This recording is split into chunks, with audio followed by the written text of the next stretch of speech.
A stock costing rupees 120 pays no dividends. The possible prices that the stock might sell for at the end of the year with the respective probabilities are।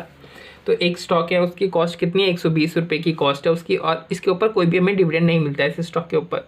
तो एक साल बाद ये possible prices, market prices बता रहा है जिस पे ये जो स्टॉक है ये सेल हो सकता है। यानी जब हम सेल करेंगे तो हमें क्या क्या प्राइसेस मिल सकती है वो बता रखा है, और इन प्राइसेस के मिलने की प्रोबेबिलिटी भी बता रखी है।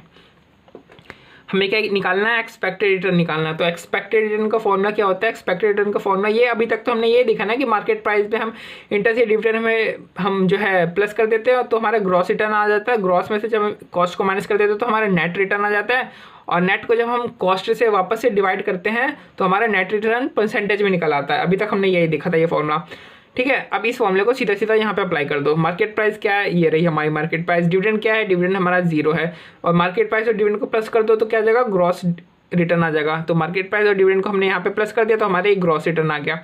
फिर इसमें से हमने कॉस्ट को लेस कर दिया, तो कॉस्ट का 120 फिर लेस किया तो हमारे क्या निकल आया, नेट रिटर्न निकल आया। यानी ग्रॉस रिटर्न में से जब हमने ग्रॉस रिटर्न में से जब कॉस्ट को लेस किया तो हमारे क्या निकल आया, नेट रिटर्न हमारा निकल के आया। अब नेट रिटर्न को हमने जब डिवाइड कर दिया कॉस्ट से तो हमारा नेट रिटर्न किस में निकल आया, परसेंटेज में निकल आया, ठीक है। यानी अगर 115 रुपये पे हमारा जो स्टॉक है वो बिकता है मार्केट में तो हमारे नेट रिटर्न कितने का मिलेगा, -4.167 का। अगर 125 में मिलता है तो 4.167 का हमें नेट रिटर्न मिलेगा। लेकिन 125 के बिकने की संभावना कितनी है, 0.2% है प्रोबेबिलिटी में, ठीक है। तो अगर 125 के बिकने की संभावना 0.2 है तो यानी नेट रिटर्न जो है 4.167% का, इसकी प्रोबेबिलिटी कितनी हो जाएगी, 0.2 हो जाएगी। तो हमने नेट रिटर्न परसेंटेज को जो प्रोबेबिलिटी दे रखी थी उससे हमने इनटू कर दिया तो हमारा एवरेज रिटर्न आ गया, ठीक है। ये एवरेज रिटर्न है, हर प्राइस का एवरेज रिटर्न हमारा इतना निकलेगा।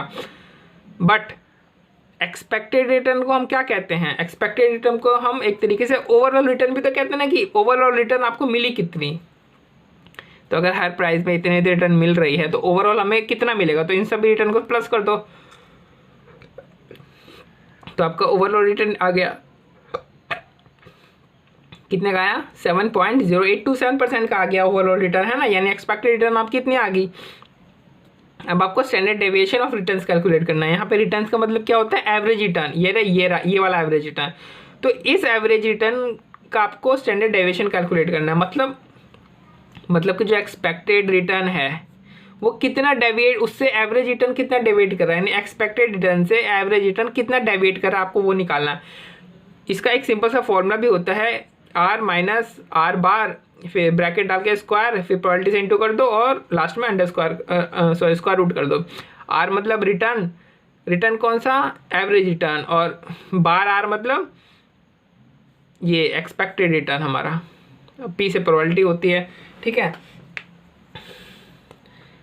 तो देखो हमारे पास R है, R जो बार है मतलब एक्सपेक्टेड रिटर्न भी है, प्रोबेबिलिटी भी हमें दे ही रखी है यहाँ पे, बस ये फॉर्मूला लगा दो। ये देखो एवरेज रिटर्न यहाँ पे दे ही रखा है। फिर स्टैंडर्ड डेविएशन आप निकाल लो। स्टैंडर्ड डेविएशन कैसे निकालेंगे, एवरेज रिटर्न में से क्या लेस करेंगे, हम एक्सपेक्टेड रिटर्न लेस करेंगे। यानी ये एवरेज रिटर्न है, इसमें से एक्सपेक्टेड रिटर्न ये रहा ना 7.083%, ये लेस कर दो, डेविएशन आ गया आपके। इसी तरीके से हर एवरेज रिटर्न में से एवरेज रिटर्न में से आप एक्सपेक्टेड रिटर्न माइनस कर दो तो आपकी डेविएशन आ जाएगी। फिर लेकिन डेविएशन है कितनी, डेविएशन को तो आप टोटल करो, देखो 0 आ जाएगी, है कि नहीं।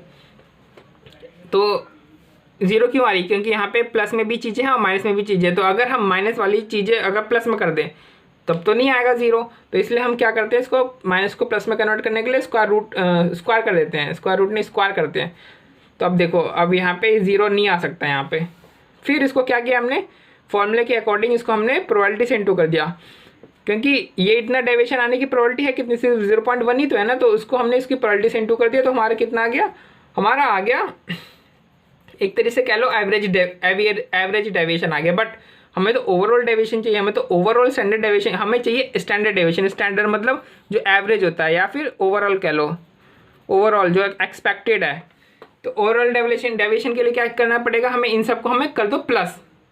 क्या कर दिया हमने, सबको एवरेज, सारे जो इतने भी एवरेज डेविएशन थे उसको प्लस कर दिया तो हमारा ओवरऑल डेविएशन या फिर स्टैंडर्ड डेविएशन आ गया। जिस तरीके से हमने रिटर्न के साथ किया था कि सभी एवरेज रिटर्न को हमने प्लस कर दिया था तो हमारा ओवरऑल रिटर्न आ गया था, उसी तरीके से सभी एवरेज डेविएशन को हमने प्लस किया तो हमारा ओवरऑल डेविएशन या फिर स्टैंडर्ड डेविएशन आ गया। बट स्टैंडर्ड डेविएशन में जो हमने स्क्वायर कर रखा है इसको हटाना भी तो है, क्योंकि स्क्वायर तो हमने क्यों किया था, ताकि यहाँ पे ये ज़ीरो ना आ जाए नेट। बट वैसे तो स्क्वायर की हमें ज़रूरत नहीं थी, तो हमने क्या किया, अब हम इसको अंडर रूट कर देंगे। अब हम इसको क्या करेंगे, अंडर रूट कर देंगे। तो देखो हमने अंडर रूट कर दिया, तो 5.908% क्या हो गया हमारा स्टैंडर्ड डेविएशन, या फिर ओवरऑल डेविएशन हमारा क्या हो गया 5.908%।